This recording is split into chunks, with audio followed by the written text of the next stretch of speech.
দর্শক আমন্ত্রণ জানিয়ে শুরু করছি কালবেলার আজকের লিড নিউজ। আমাদের আজকের লিড নিউজের শিরোনাম, পুলিশের শান্তিরক্ষা মিশন মাঝ পথে বাতিল। প্রতিবেদন করেছেন রাফসান জনি। আপনাদের সঙ্গে রয়েছে আমি মারিয়া বিনতে ইলিয়াস। এবার জানাবো বিস্তারিত। জাতিসংঘ মাঝপথে বাতিল করেছে বাংলাদেশ পুলিশের একটি সম্পূর্ণ শান্তিরক্ষী কন্টিনজেন্টের মিশন। মাত্র 1 মাস 20 দিন আগে কঙ্গো শান্তিরক্ষা মিশনে যোগ দেওয়া 180 জন সদস্যের পুরো দলকে ফেরত আনতে পুলিশ সদর দপ্তরকে জানানো হয়েছে। অন্যান্য দেশের কন্টিনজেন্ট থেকে সর্বোচ্চ 25% সদস্য কমানো হলেও বাংলাদেশের পুরো দলকে প্রত্যাহারের সিদ্ধান্ত হয়েছে।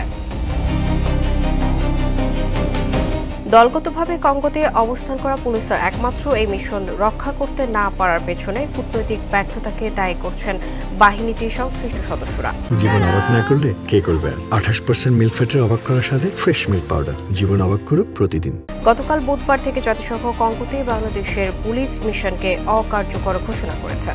যদিও ঢাকায় পররাষ্ট্র মন্ত্রণালয় ও পুলিশের দায়িত্বশীলরা জানিয়েছেন, জাতিসংঘ তহবিল সংকটের কারণে মিশন বাতিলের সিদ্ধান্ত জানালেও পুরো দলটি দেশে ফেরার আগ পর্যন্ত ওই মিশনটি রক্ষার চেষ্টা হচ্ছে।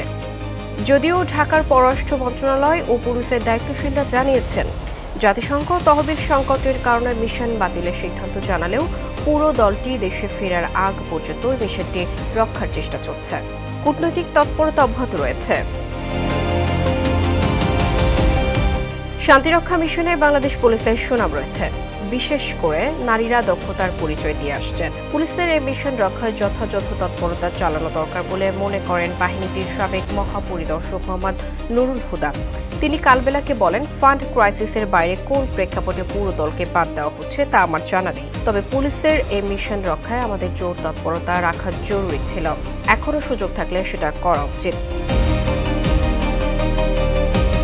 ঢাকার পুলিশ সদর দপ্তর জানিয়েছে, বর্তমানে কঙ্গোতে অবস্থান করা বাংলাদেশ পুলিশের ফর্মড পুলিশ ইউনিটি FPU গত 26 আগস্ট ঢাকা ছেড়েছিল, যেখানে 180 জন সদস্যের মধ্যে 70 জন নারী। পুরো জাতিসংঘ শান্তিরক্ষী বাহিনীর মধ্যে একমাত্র নারী কন্টিনজেন্ট ছিল এটি। এই দলের মিশন আগামী বছরের অগাস্টে শেষ হওয়ার কথা ছিল। এটি দলের মিশন শেষ হলে পরে আরেকটি দল যোগ দেয়। 18তম রোটেশনে এই 180 জন মিশনে যোগ দিয়েছিল। এক সপ্তাহ আগে খবর আসে, বিশ্বব্যাপী চলমান জাতিসংঘের 9টি শান্তিরক্ষী মিশনে আগামী কয়েক মাসে শান্তিরক্ষীর সংখ্যা প্রায় 1/4 কমানো হবে। ভবিষ্যতে যুক্তরাষ্ট্র থেকে তহবিল পাওয়া নিয়ে অনিশ্চয়তা শান্তিরক্ষী কমানোর এই সিদ্ধান্ত হয়েছে। জাতিসংঘের এক ঊর্ধ্বতন কর্মকর্তা রয়টার্সকে জানান, প্রায় 25% শান্তিরক্ষী সৈন্য ও পুলিশকে তাদের সরঞ্জাম সহ প্রত্যাহার করা হবে। পাশাপাশি এসব মিশনে কাজ করা অনেক বেসামরিক কর্মীও এর আওতায় পড়বেন। এর ফলে 13 থেকে 14 হাজার সৈন্য ও পুলিশ এবং উল্লেখযোগ্য বেসামরিক কর্মী এ ছাঁটাইয়ের আওতায় আসবেন। শুরুতেই ছাঁটাই এ কোপ পড়েছে বাংলাদেশে। কালবেলার হাতে থাকা জাতিসংঘের একটি নথিতে দেখা গেছে, কঙ্গো, মধ্য আফ্রিকার প্রজাতন্ত্র এবং দক্ষিণ সুদানের ফর্মড পুলিশ ইউনিটগুলোর মধ্যে 17 থেকে 24% পর্যন্ত কমানো হয়েছে। কিন্তু কঙ্গোতে বাংলাদেশের ক্ষেত্রে হয়েছে ব্যতিক্রম। কঙ্গোতে ফর্মড পুলিশ ইউনিটে মোট সদস্য আছেন 1050 জন, তার মধ্যে কমানো হয়েছে 180 জন, যার পুরোটা কমেছে বাংলাদেশের একমাত্র পুলিশ কন্টিনজেন্টটির বাতিল করার মাধ্যমে। এছাড়া কঙ্গোতে বিভিন্ন দেশের ইন্ডিভিজুয়াল পুলিশ অফিসার ছিলেন 267 জন, তার মধ্যে কমেছে 100 জন।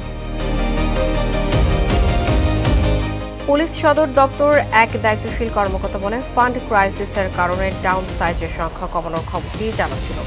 আমাদের ধারণা ছিল সর্বোচ্চ 25% কমতে পারে। এতে 30 থেকে 32 জনকে কমানো হলেও আরও প্রায় 150 সদস্য মিশনে থাকতেন, কিন্তু দুর্ভাগ্যজনকভাবে আমাদের পুরো কন্টিনজেন্ট বাতিল হয়েছে। কঙ্গো মিশনে থাকা এক পুলিশ কর্মকর্তা কালবেলাকে বলেন, কঙ্গোতে শান্তিরক্ষা মিশনে বাংলাদেশের পাশাপাশি ভারত, সেনেগাল ও মিশরের পুলিশ কন্টিনজেন্ট আছে। সবল কূটনীতিক যোগাযোগ ও আন্তঃসম্পর্কের কারণে এসব কন্টিনজেন্টকে রিপ্যাট্রিয়েশন প্রত্যাবর্তনের সম্মুখীন হতে হচ্ছে না। শুধু বাংলাদেশ কন্টিনজেন্ট এ কঠিন পরিস্থিতির মুখোমুখি। পূর্ববর্তী রোটেশনে কঙ্গোতে দায়িত্ব পালন করে আসা আরেক পুলিশ কর্মকর্তা বলেন, কঙ্গোতে পুলিশের নারী সদস্যরা অত্যন্ত সুনাম ও দক্ষতার সঙ্গে কাজ করে আসছেন। গত 7 অগাস্টে 17তম রোটেশনের মডেল প্যারেড অনুষ্ঠিত হয়। সেখানে জাতিসংঘ মহাসচিবের বিশেষ প্রতিনিধি এবং কঙ্গোতে জাতিসংঘের শান্তিরক্ষা মিশনের প্রধান উপস্থিত ছিলেন, যা সচরাচর দেখা যায় না। বাংলাদেশ দলের প্রতি বিশেষ আস্থা ও নির্ভরশীলতার স্বাক্ষর হিসেবে মিশন প্রধান অনুষ্ঠানে ছিলেন। মাঠ পর্যায়ে আমরা সক্ষমতার পরিচয় দিয়ে এলেও সরকারের ঊর্ধ্বতন পর্যায় থেকে কোনো পদক্ষেপ না থাকায় বাংলাদেশ পুলিশের একমাত্র কন্টিনজেন্ট এখন অস্তিত্বহীন হওয়ার পথে। যদিও গতকাল রাত থেকে পুলিশের কঙ্গো কন্টিনজেন্ট নন অপারেশনাল বা অকার্যকর করলেও তা রক্ষায় কাজ চলছে বলে জানিয়েছে পুলিশ সদর দপ্তর। দায়িত্বশীল এক কর্মকর্তা বলেন, কঙ্গোতে জাতিসংঘের শান্তিরক্ষা মিশনের প্রধানের সঙ্গে মঙ্গলবার সাক্ষাৎ করে কথা বলেছে আমাদের একটি দল। মিশন প্রধান বলেছেন, এখন যারা বাদ পড়ছেন পরবর্তী সময় সুযোগ এলে তাদের প্রায়োরিটি দিয়ে নেওয়া হবে। পুরো কন্টিনজেন্ট বাতিল করার বিষয়ে বাংলাদেশ পুলিশের মহাপরিদর্শক বাহারুল আলম কালবেলাকে বলেন, পিস কিপিং কার্যক্রম নির্ভর করে দুনিয়ার পরিস্থিতির উপরে। এটা তো ইচ্ছা করলেই তৈরি করা যায় না। ইউএন ব্যয় সংকোচের জন্য ফোর্স কমিয়েছে। এখানে সবই এক্সটার্নাল ফ্যাক্টর। এখানে আমাদের তরফ থেকে কিছু বলা যায় না। পরবর্তী সুযোগের জন্য অপেক্ষা করতে হবে। জাতিসংঘ শান্তিরক্ষা মিশনে বাংলাদেশ পুলিশের যাত্রা শুরু হয় 1989 সালে নামিবিয়া মিশনের মাধ্যমে। বাংলাদেশ পুলিশের FPU 2005 সাল থেকে এবং নারী কন্টিনজেন্ট 2011 সাল থেকে কঙ্গোতে পেশাদারিত্বের সঙ্গে দায়িত্ব পালন করে আসছে।